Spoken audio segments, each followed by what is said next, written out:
Hai semuanya, gimana kabar kalian? Semoga selalu dalam keadaan baik. Jadi welcome back again di The Greystone Channel, dan ini adalah segmen analisa kripto, segmen di mana kita akan mengulas koin-koin yang udah teman-teman request di kolom komentar channel YouTube ini.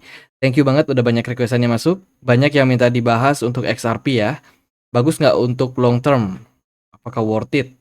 Terus juga minta dibahas untuk Pinat nih, Bang Rudio Rudi Okta dan juga Beli Gede Dwije minta dibahas ya, Pinat.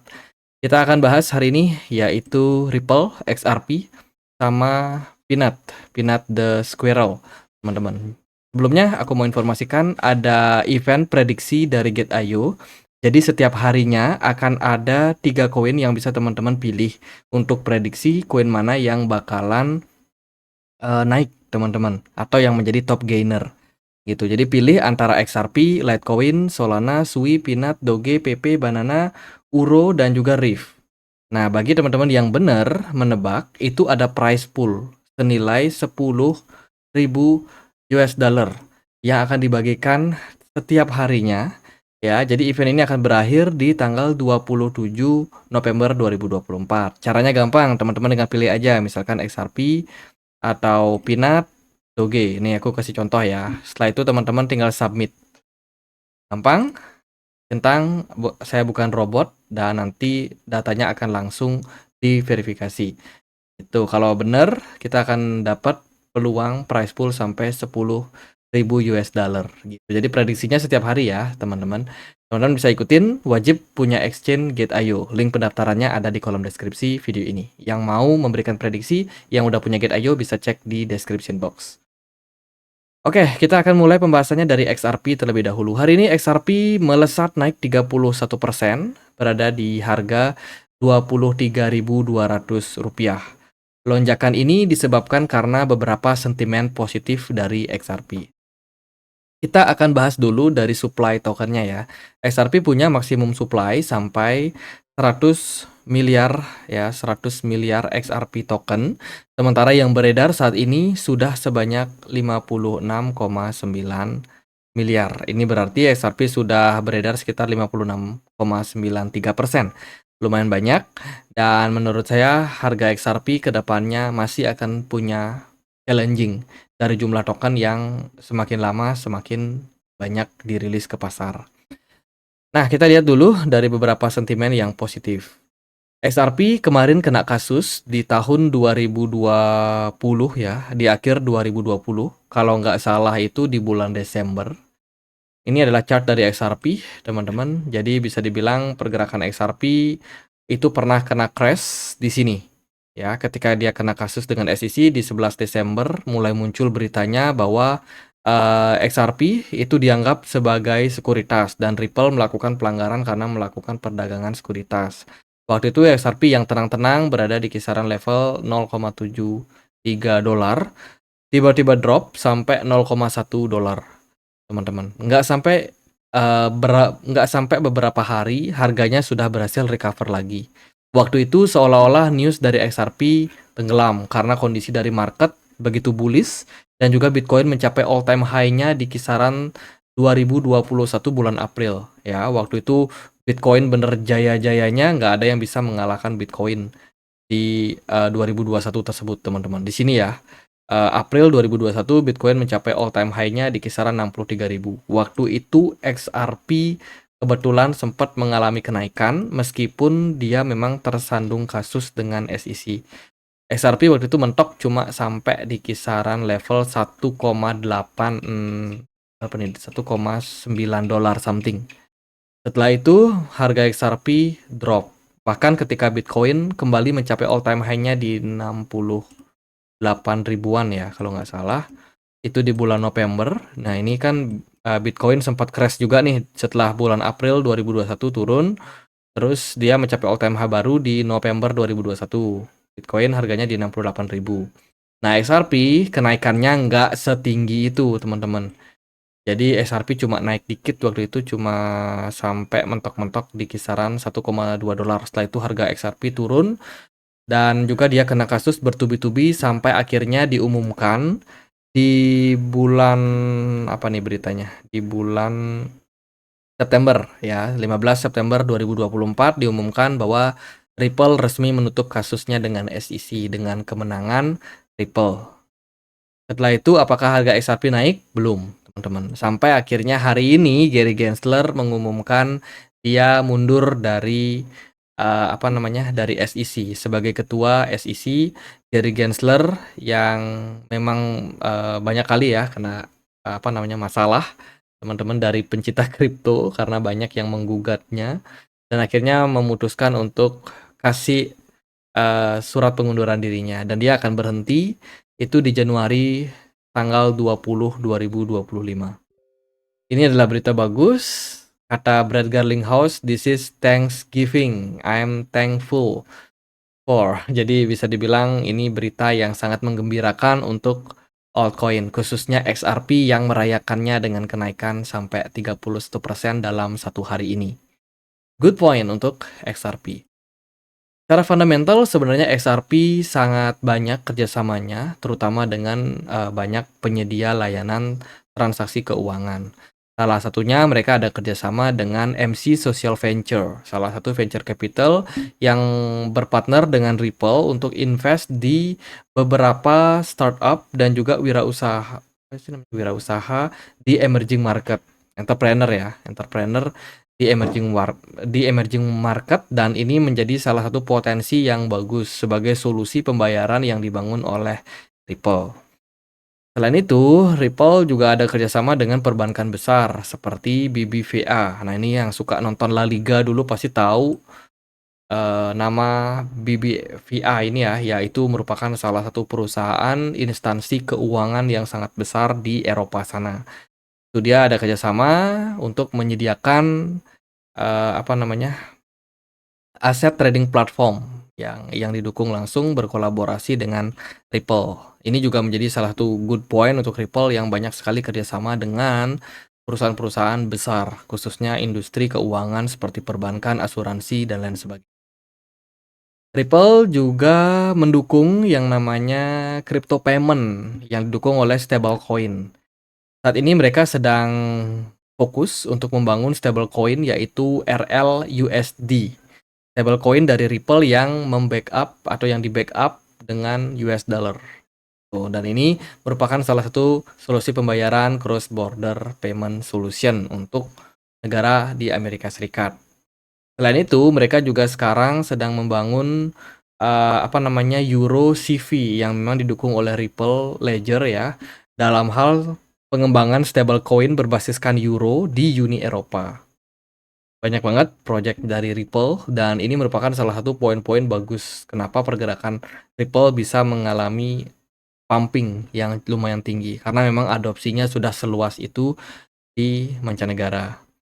Selain itu juga ada rumor terkait dengan Wisdom Tree yang bakalan siap meluncurkan XRP ETP yang nanti akan bisa diperdagangkan atau dibeli di beberapa instansi yang ada di Eropa. Salah satunya adalah Six Swiss Exchange dan juga Euronext Paris dan juga yang ada di Amsterdam. Jadi produk dari ETP ya, kalau di Amerika Serikat ETF, kalau yang ada di Eropa sebutannya ETP ya, which is ini sebenarnya sama aja menurut saya. Dan ya Ripple itu masuk ke dalam jajaran produk ETP yang bisa diperdagangkan di kawasan Uni Eropa. Ini akan meningkatkan demand. Dan menurut saya ini bisa menjadi salah satu good point tuh teman-teman. Jadi produk ini akan di-backup langsung dengan token Ripple. Itu beberapa good point. Lalu kalau teman-teman nanya, apakah Ripple worth it untuk long invest? Kalau kalian perhatikan secara chart, Ripple ini sebenarnya masih dalam tren yang baik. Memang sejak tahun 2017 sampai dengan 2025 pergerakan Ripple nggak kemana-mana. Tapi kalau kita melihat dari awal perilisan Ripple, ini adalah token purba. Token yang lawas banget dari 2013 dia sudah ada. Ya, Agustus 2013 chartnya udah muncul di TradingView. Waktu itu harganya cuma 0,0039, waktu adopsi early banget. Nah itu harganya ngepump tinggi sampai ke $1 something dan saat ini pergerakan dari Ripple secara long term dia bergerak dalam sebuah fase konsolidasi panjang. Di dalam sebuah triangle ini Ripple saat ini menghadapi level resistance krusial. Kalau seandainya Ripple mampu breakout dan menembus area $1,29 dengan closing positif, harus dicatat volume perdagangannya harus bagus. Kemudian juga dari pergerakan bullish-nya itu juga menunjukkan candle yang tinggi. Itu merupakan sebuah indikasi bagus kalau Ripple berpeluang untuk mengalami rally, bahkan bisa menembus area sampai all time high sebelumnya, yaitu di kisaran $3,3. Ini akan ada peluang Ripple bergerak bullish andai kata dia mampu breakout. Tuh, tapi ini untuk long term ya. Mungkin jangka pendek 1-2 tahun mungkin nggak kecapai level-level tinggi tersebut. Karena kalau kita melihat secara historical, pergerakan dari Ripple ini benar-benar flat, sideways. Dan kita masih membutuhkan lebih banyak yang namanya indikasi. Sementara Ripple sudah berada di kisaran level $1,45. Menarik untuk kita lihat dari segi volume perdagangan melonjak lumayan tinggi, smart money juga sangat oke pada Ripple. Jadi secara jangka pendek ini punya potensi. Selain itu juga ada berita dari Bitwise Asset Management yang dikabarkan siap untuk register XRP ETF yang nanti akan bisa diperdagangkan di Amerika Serikat. Oke, itu beberapa good point yang bisa mendukung pergerakan Ripple melonjak ya. Jadi kalau dari saya sih melihat saat ini Ripple sedang struggle di area resistance-nya, andai kata dia bisa breakout, maka akan menjadi poin penting untuk kenaikan harga Ripple. Ya, dari segi jangka pendek sih ini positif untuk Ripple. Ya, mungkin ada koreksi-koreksi tipis, teman-teman bisa pertimbangkan kalau memang yang pengen untuk melakukan akumulasi. Dengan ditutupnya kasus Ripple dengan SEC, semoga ini bisa menjadi poin ya untuk Ripple bisa melanjutkan tren bullish tanpa hambatan dari SEC yang kemarin menyangkal atau menduga bahwa Ripple ini sebagai sekuritas. Itu buat Ripple, dari saya sih good point aja bagi yang mau akumulasi, tunggu koreksi harganya. Teman-teman, kalau teman-teman merasa wah Ripple ini flat, ya harus siap dengan kondisi tersebut teman-teman, jangan siap cuannya doang ya kan. Kalau teman-teman seandainya beli pergerakannya nggak naik-naik karena dia memang punya historical pergerakan yang flat, ya itu adalah hal yang normal. Kita akan bahas sekarang Peanut the Squirrel. Hari ini diperdagangkan di kisaran level 20.000 ya, lumayan kenaikannya di awal listing. Dia mampu mencapai kenaikan sampai 2.200%. Sangat-sangat signifikan bullish. Ini merupakan sebuah project meme token dengan maksimum supply 1 miliar token. 99,99% sudah rilis di pasar. Dia running di jaringan dari Solana. Ini website resminya. Tidak ada white paper, tidak ada tujuan yang gimana-gimana untuk token ini.